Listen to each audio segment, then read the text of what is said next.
Hello, welcome to episode 116 of Your Ultimate Comeback. I'm your host, Brad, along with my co-host, Raquel. How are you? Hi, new location. Who dis? We set this up in the gym. I actually like it. A sign. Yeah. So, I actually really like No, this setup. it's cool. It's kind of edgy. It doesn't feel so tight like the studio. No, the studio is definitely tight. Yeah. Today, we thought we would talk about inflammation. Oh, everybody hates inflammation. Yeah. Well, and did you know that over 50 million Americans suffer from some form of... 50 million? 50 million. Some form of wow. chronic joint pain. I believe that. It's a big deal. Yeah. It makes exercise really hard. Yes. And not everyone isn't like wear and tear pain. A lot of people are suffering from silent inflammation they don't even know they have. Right. So in this episode, we want to attack that.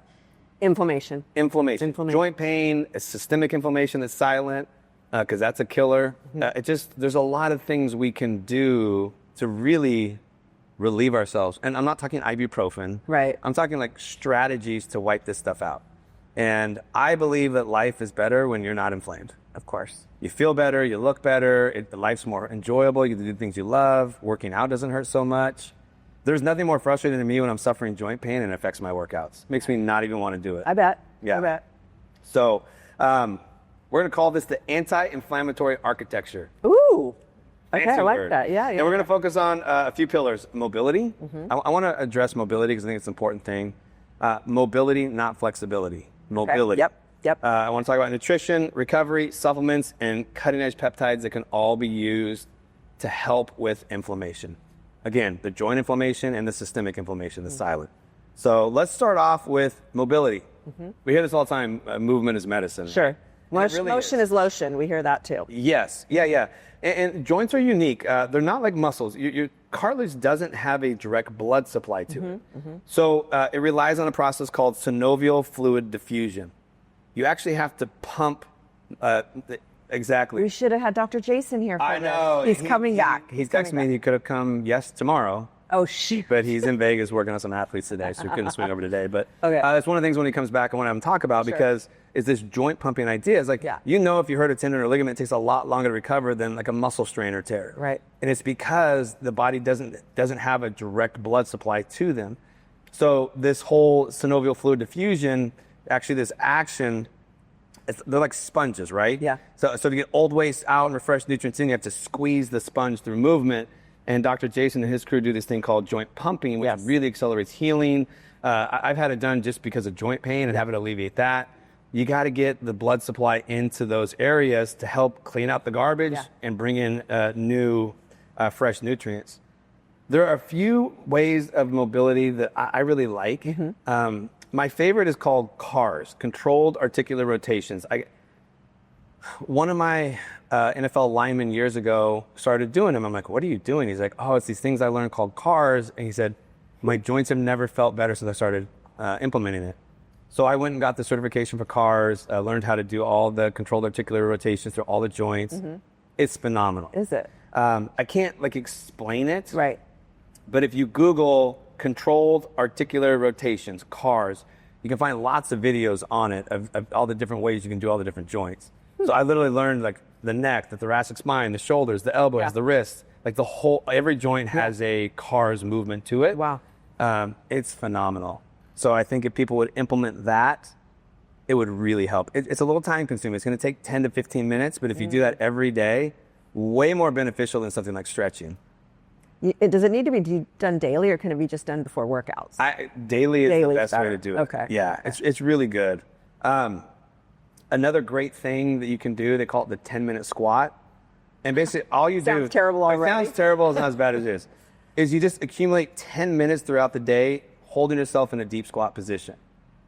So you can even hold on to something and drop into the deep squat and just let yourself sit in that deep squat position. It decompresses the low back and it opens up the hips. So it's like a really good mobility movement. It's really easy to do throughout the day to open up the low back, decompress the spine, and also... Would a wall sit be inclusive? No, because you gotta get deep. Oh, really? Like butt to heel. So oh. If you can, get as low as you can, but ideally if you can get into that butt to heel position, that's where you'll decompress the spine and open the hips up really well. Wow, okay. And you just get down there. A lot of people have to hold on to something to get down there.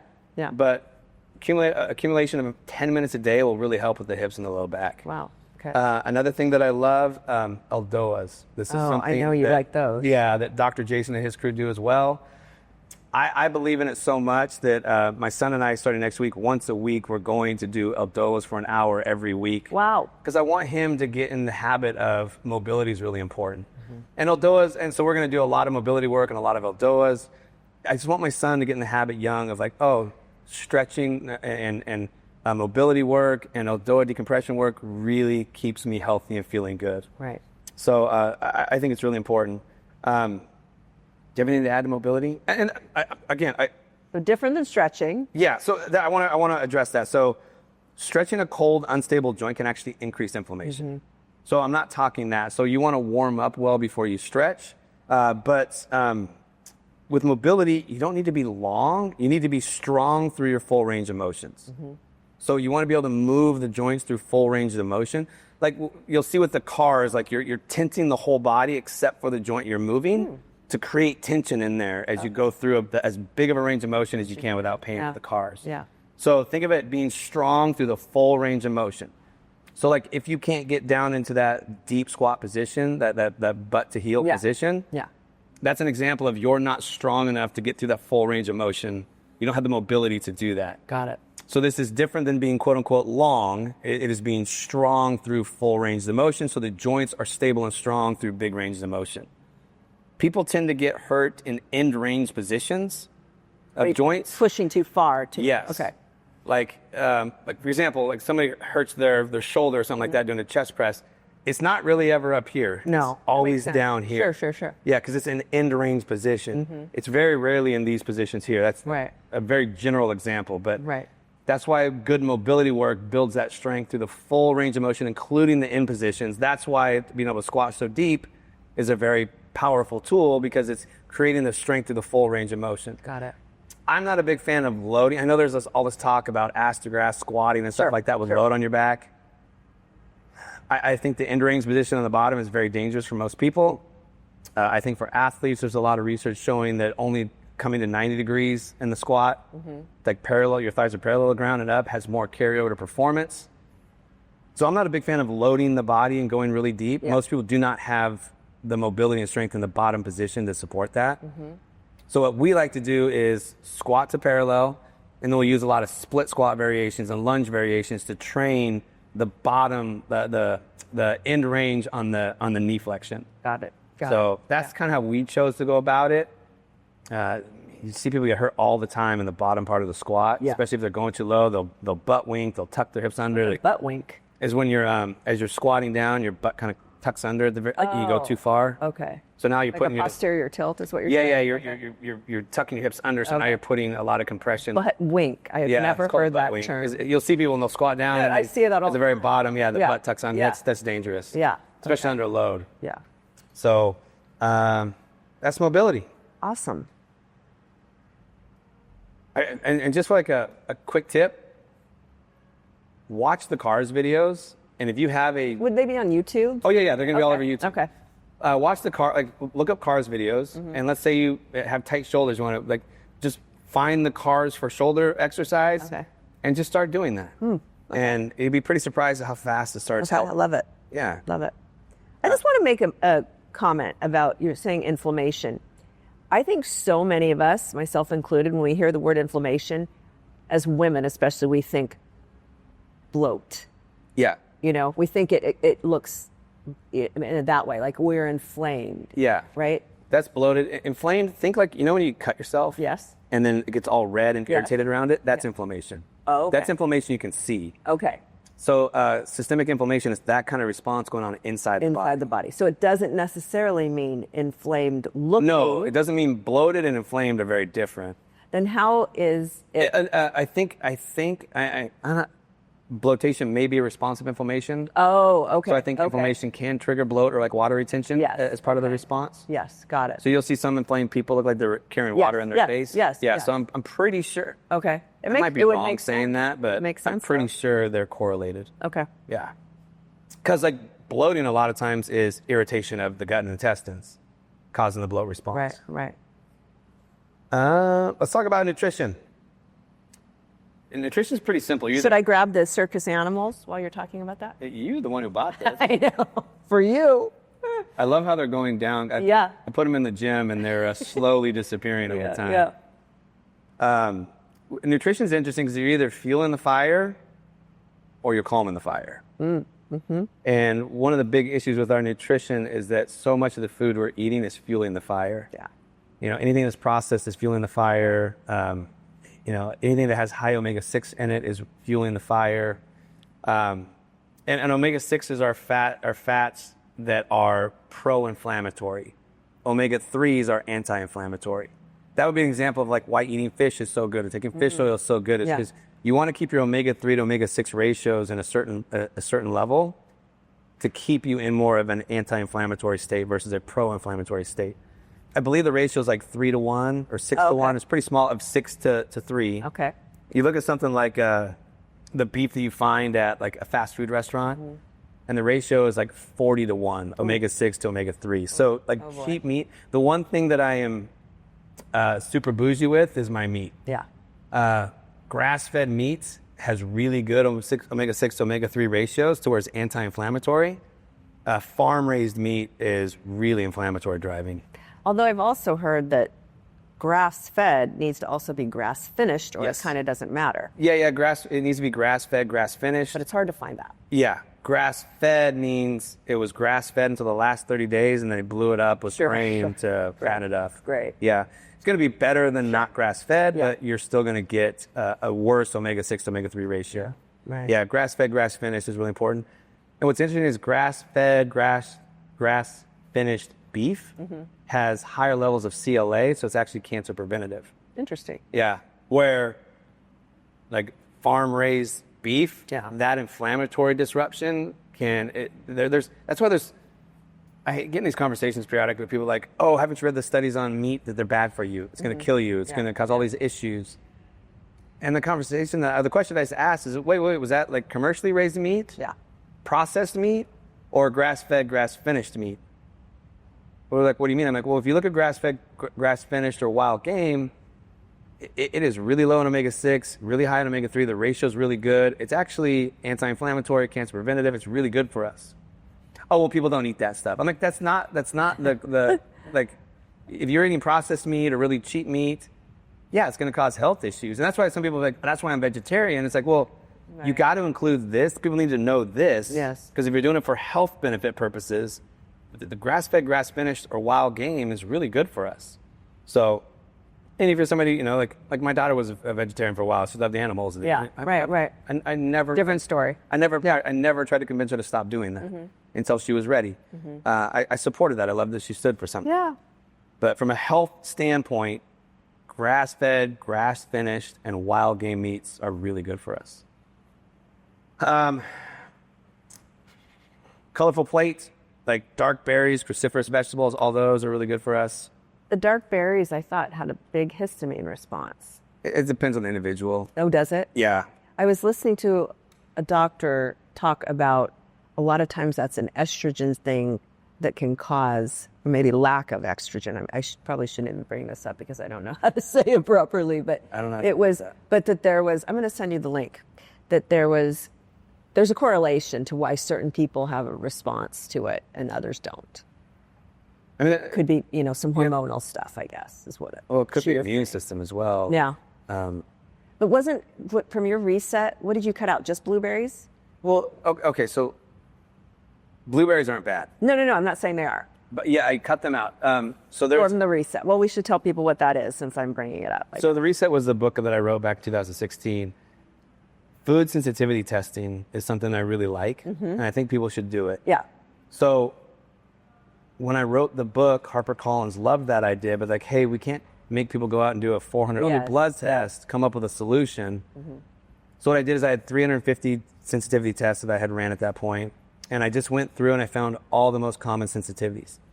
So what a sensitivity is that we're all individually, we all have different responses to food.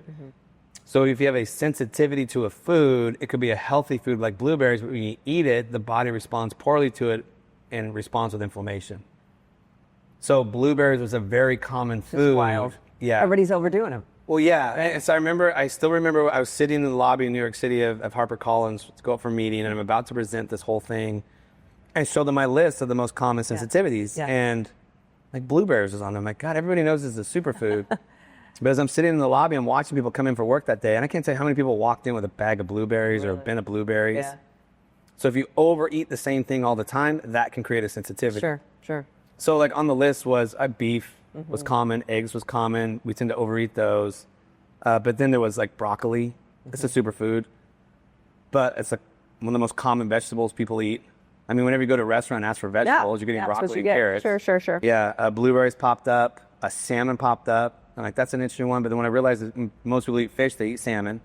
Was it because it's farm raised a lot of the time? Could have been. Yeah. That definitely could have been. Yeah. So it was just like an interesting. Milk was a common one as well. But again, if you looked at each one of the individual lab tests, that was just the commonality. Got it. Everybody was different. Yeah. Yeah, everybody had different sensitivities. But what I kind of started to find a lot of times with the sensitivities with people is like, I'd ask them like, what are the 5 foods you just couldn't live without? And they'd tell me, okay, those are the 5 foods you need to get rid of. And they're like, what? Because what's interesting, though, when you eat a food you're sensitive to, it creates like a dopamine response. So you get like a feel-good hit. Interesting. And then the symptoms can show up, I think it's like 3 hours to 36 hours later. Wow. Yeah, they're hard to find because what you had for breakfast yesterday could be triggering a response right now. So it's a little tough. That's why I like the food sensitivity test. Yeah. There are a lot more options now than there were in 2016. So I think you can have them run now like around $100 on certain labs that are. Oh, really? Yeah. Okay.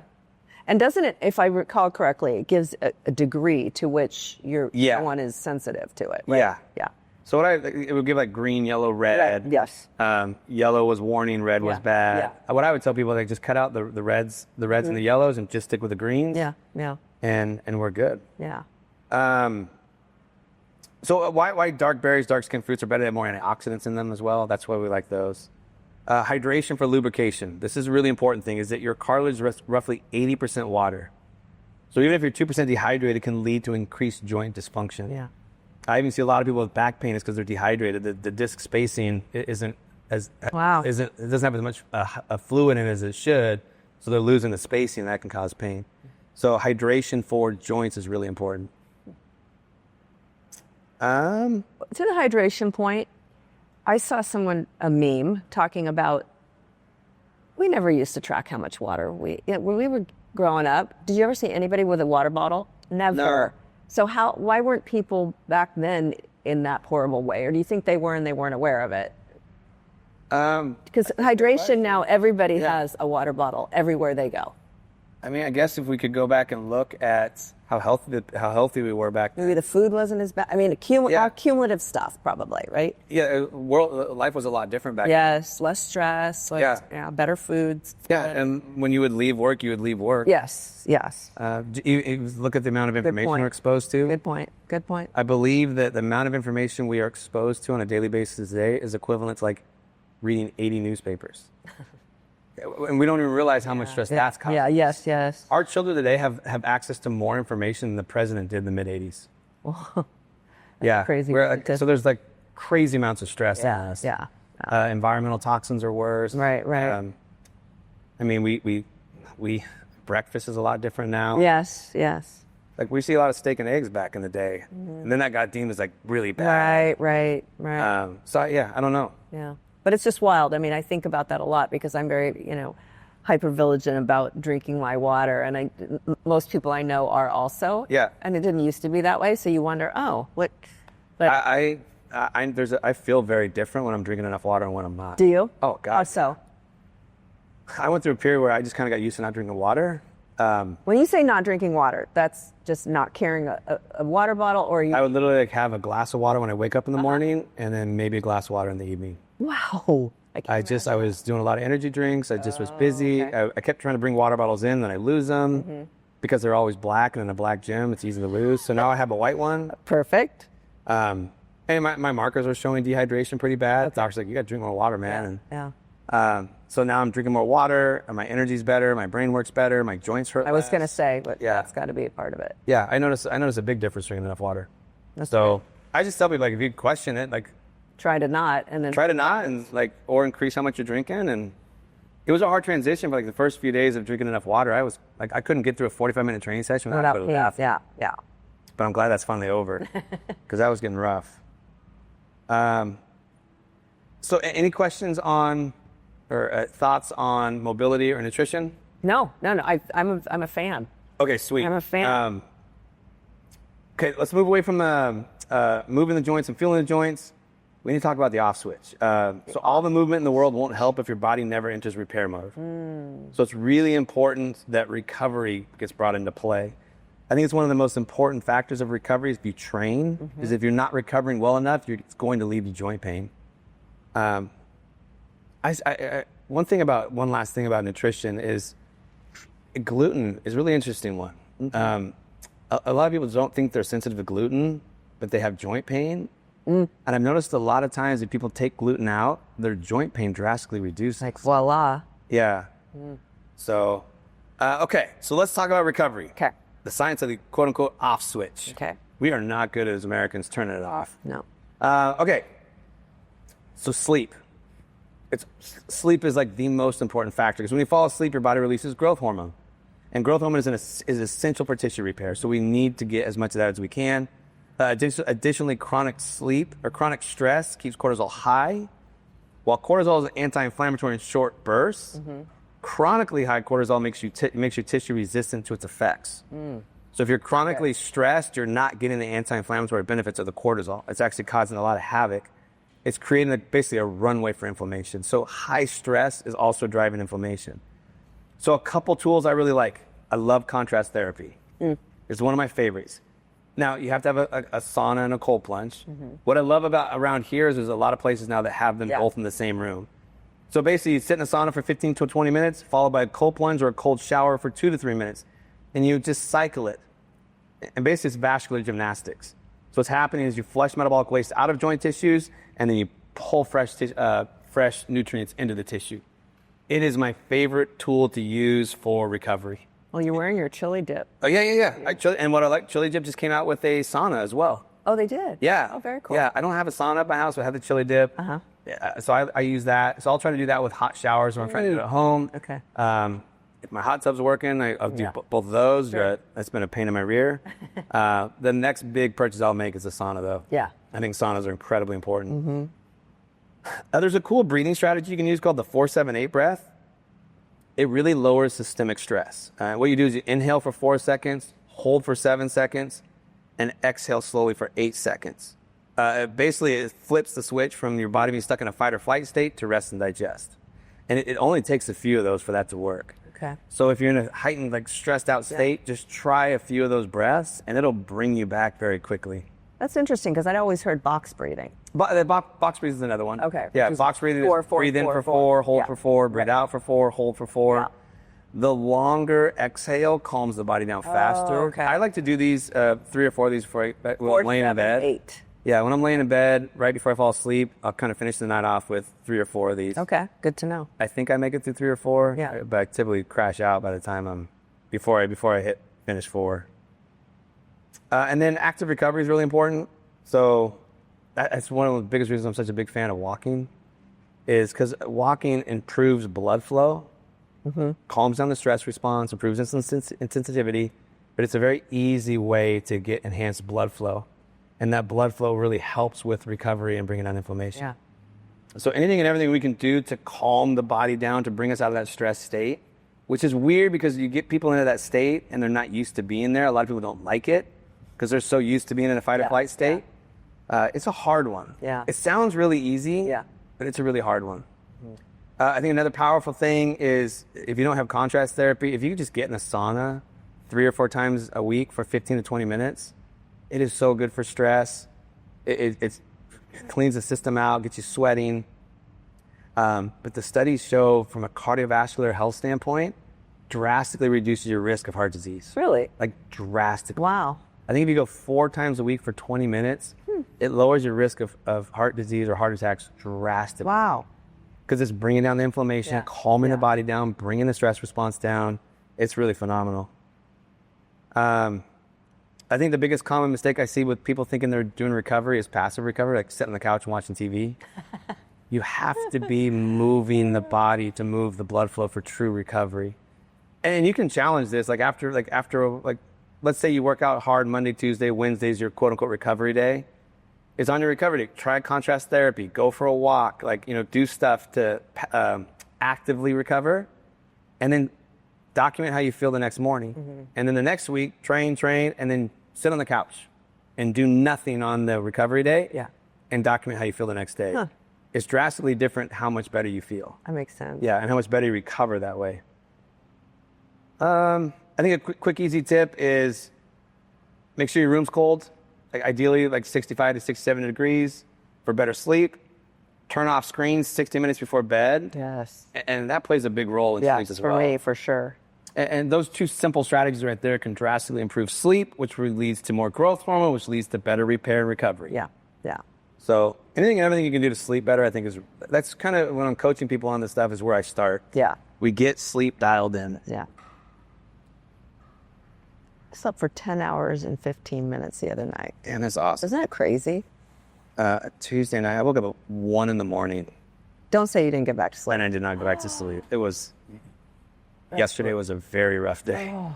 How can you not? You just can't. The committees start meeting and you're scared. Yeah, I just kind of woke up in a heightened anxious state and just my mind was going. Yikes. Yeah. It happens every once in a long while. Yeah. And that's what we need to do a podcast on is ways in which to, because my committees will start meeting sometimes when I wake up and I'm like, no. But there needs to be some strategies, I'm sure, around trying to get back to sleep when one wakes up.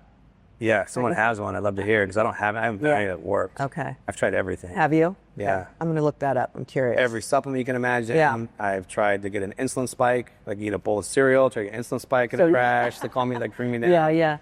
No. Yeah, I've tried going for a walk. I've tried journaling. I've tried taking a warm shower. I've tried everything. But once I've hit that point, I struggle with it. Yeah.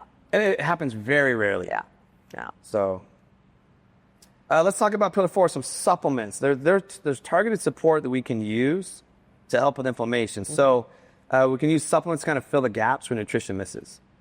For joints, we're looking for chondroprotective agents, supplements that protect the cartilage cells, the chondrocytes, from breaking down. My favorite is curcumin. It's the most absorbable form of turmeric. Make sure that it has black pepper extract in it. So phytosome or liposomal versions are the best for absorption. Okay. It's as effective as some NSAIDs for knee pain, but without the gut damage. So if you have, I use knee pain as an example, but or joint pain in general, it's really good. Okay. And it's basically 500 to 1,000 milligrams, I think twice a day is what I've seen work the best. So breakfast and dinner. Okay. So if I know somebody's highly inflamed, lots of joint pain, I'll just put them on that twice a day and have them run it for a while. It's a really nice one. Omega-3s are really good, fish oil. You want a high EPA, DHA concentration, so 2 to 3 grams of that a day. I've been using Wiley's wild fish oil or something like that. Okay. I really like it. It's pretty high concentration. Doesn't taste like fish oil. It's easy to get down. So it literally is a liquid oil. It's not do a teaspoon of it. Oh, okay. Yeah. I don't like that. I have a hard time with the pills. Yeah.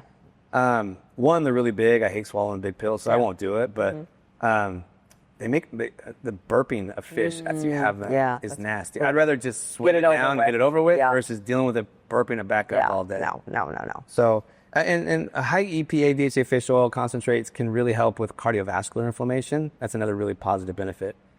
Because if there's cardiovascular inflammation, that's scary. Yeah, that's detrimental. Don't want that. Yeah, so it'll help with joint pain, all that, but it really goes after the systemic inflammation, especially in the cardiovascular system. Okay. Yeah.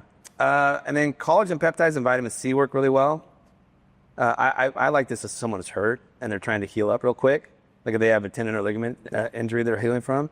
But if you take 15 grams of collagen 40 minutes before your mobility work, it actually helps drive those amino acids into the joint tissue. Oh, wow. Yeah. So, but again, I like 15 milligrams of collagen peptide and 1,000 to 2,000 milligrams of vitamin C. So literally, if you take that 40 minutes before you do your mobility work, you'll get more out of the mobility work. Common mistake is buying the cheap version. Oh. Yeah, when it comes to these things, you want to spend money on them and get either, like, for example, with curcumin, the phytosome or the liposomal, it's going to be more expensive. Yeah. But you're absorbing more of it. Do not buy cheap fish oil. It's probably got a lot of It's rancid. That's where you're more likely to burp it up. Yeah. So I'd never go cheap on fish oil. I never go cheap on curcumin. If you buy cheap fish oil and it's gone rancid or is oxidized, it's going to drive inflammation, not help inflammation. Perfect. Yeah. So the whole reason you're taking fish oil is to bring inflammation down. If you're taking a cheap rancid one that's oxidized, you're getting the exact opposite. I don't care how much money you're saving. Right. You're getting no benefit from it. Yeah. And it's probably hurting you, actually. Yeah. You know what's interesting also? Vitamin D is important. Low vitamin D is highly correlated with chronic musculoskeletal pain. So I like vitamin D3 and vitamin K. I take that to help with that. So, which some people think, oh, we live in California. Why do we need to take that? You still do. Yeah, it's you're gonna get more sun than most here, but still do. I have not seen someone come in with their labs that have ideal vitamin D levels without being on vitamin D, even here in Southern California. Right. So it's really hard to get. So especially if you're not in a sunny spot. Oh God, yeah. If you're not in a sunny spot, if people here are having a hard time with their D3 levels, people in higher in the hemisphere are definitely struggling with it. Any other supplements you can think of that I forgot? We talked about a lot of these, but they're good, and it's good to remind people. You always talk about magnesium and I love the vitamin C. I have a little mixture, and in fact, it's in my water bottle right now, that I do powder vitamin C. I do the thorn, creatine, and then I do also a electrolyte packet as well. Water bottle. But not for inflammation, before. Just in general. Just in general. Yeah, I was trying to really target inflammation. Going off course. I'm good at that. Yeah. All right, let's get into peptides. Okay. This is one of my favorite things about peptides. What I've done is I pulled up my most favorite peptides for inflammation, and I think this is the most powerful tool to use. And then I kind of gave some breakdown of what the peptide is and then an analogy to help people understand it. I'm finding analogies with peptides are really powerful. Yes. So again, peptides, we talked about this a lot. They're short chains of amino acids that are signaling molecules. Think of your body as a massive construction site. So if supplements are the raw materials, like the bricks and the timber, peptides are the foreman with the blueprints. They're telling the body what to do with this stuff. So they don't provide the material. They give the specific orders to start the repair work that is stalled due to age or chronic stress. So we'll start with BPC 157, body protective compound 157. This is super common. Most everyone I know knows about this. It's been around since the early 90s. So it's naturally found in human gastric juice. Its primary job is angiogenesis, the creation of new blood vessels. So in joints, which notoriously have poor blood flow, the BPC 157 helps build a road into the damaged tissue so nutrients can finally reach the injury. So they're helping with that ability to get nutrients into the tissue. Yeah. The analogy I have is imagine a house fire occurred in a remote forest. The firefighters, your immune system, can't get there because there are no roads. BPC 157 is the road building crew that paves the highway directly to the burning house so the help can arrive. Like it. Yeah, it's really good. Another one that I really like is TB500. We're going to call this the Cellular Scout. So TB500 mimics a natural protein called thymosin beta-4. Its superpower is cell migration. So when you have a tear or inflammation, you need specialized cells to move to that spot to fix it. TB500 lowers the friction in the tissue, allowing repair cells to travel faster and further. So the analogy of BPC 157 builds the roads, TB500 is the GPS and the all-wheel drive. It tells the repair cells exactly where the accident is and gives them the off-road capability to get through the mud and debris to start working immediately. That's why BPC 157 and TB500 work so well together. Yeah. They're made for each other. So the combination of the two, especially with an injury to like a tendon or a ligament, is really powerful. Yeah. KPV, which you and I both started using not long ago. We're going to call this the Anti-Inflammatory Master Switch. So KPV is a potent tripeptide that targets the mast cells and the NF-kappa B pathway, essentially the command center for inflammation. It is particularly effective for systemic inflammation that manifests in the gut or the skin, which we now know is directly linked to leaky joints. Leaky joints. Yeah, I don't really. Interesting. Yeah, I don't really know what that means, to be honest with you. Okay. I found in my research, I'm like, oh, that sounds good, and I'm like, I don't really know what that means. Yeah. It doesn't sound good. Yeah. So, analogy: imagine your body's inflammation is a loud, blaring fire alarm that won't stop ringing even after the fire is out. KPV is the technician who walks over and flips the master mute switch. It calms the overactive alarm system so your body can stop panicking and start healing. Like it. Yeah. So with KPV is kind of one that we've talked about this a little bit. You kind of turned me on to this. There can be some fear with BPC 157 and the angiogenesis response. Sure. There is a theory that it can go, quote unquote, chaotic. Yeah. And can feed cancer cells. Right. Well, that's what everybody's concerned about. Yes, and what's funny is that there's never been one proven case of it. They've never seen it happen, and it's been around since the early 90s. Right. But theoretically, it could potentially happen. Right. Which I think is funny because we all know alcohol can cause cancer. And we're still allowed, like, it's not banned. No. It's not deemed a danger. No. It increases risks of so many cancers. We know that. Yes. But just drink it in moderation. So, I mean, again, I'm not afraid of the BPC 157. Right. I like the angiogenesis response. Yes. I think we all need improved blood flow. Sure. But if you have that fear, KPV does not do that. So KPV does not create an angiogenesis response, but it brings down the inflammation really well without that response. Right. Now, if you're hurt, KPV is not going to be as beneficial as BPC 157. Sure. But, with BPC 157 also helping to bring down inflammation, TB 500 helps bring down systemic inflammation. But because of the angiogenesis response, there's some potential fear there. Right. So if you're somebody that does have that fear, go to KPV. Yeah. It's going to bring down the inflammation. It's going to help with all that healing, but it's not going to create the angiogenesis response like BPC. The doctor that I had listened to that had referenced what you're speaking about had just said, if you've got an injury, like you have a tear, like what you're talking about, yes, BPC, TB 500 for sure, that's what you're going to want. But just I have a little ache, pain, whatever, kind of, chronically, then he liked the KPV more for that. Yeah. So using the big guns, let's call it, when you really needed it was kind of how he felt about it. But again, there's so much research. He's an oncologist, so he has to and there's so much research, and there's so many opinions about so many different things, right? And what ways to attack it. Yep. Yeah. Yeah. Again, it's from I've done a deep dive on BPC 157. Trying to find information about this, and all I can find is theoretical. Sure. They've never seen it happen. There's no reported cases of it. Yeah. It's theoretical that it, quote unquote, could go chaotic. But again, they've never seen it. Right. So I think it's funny that there's so much fear around that. Yeah, no. Never seeing it. When there's so many things we know cause cancer, there's not as much fear around. Definitely. But yeah. If you do have that fear, then but you want some support for inflammation, go with KPV. Sure. Yeah.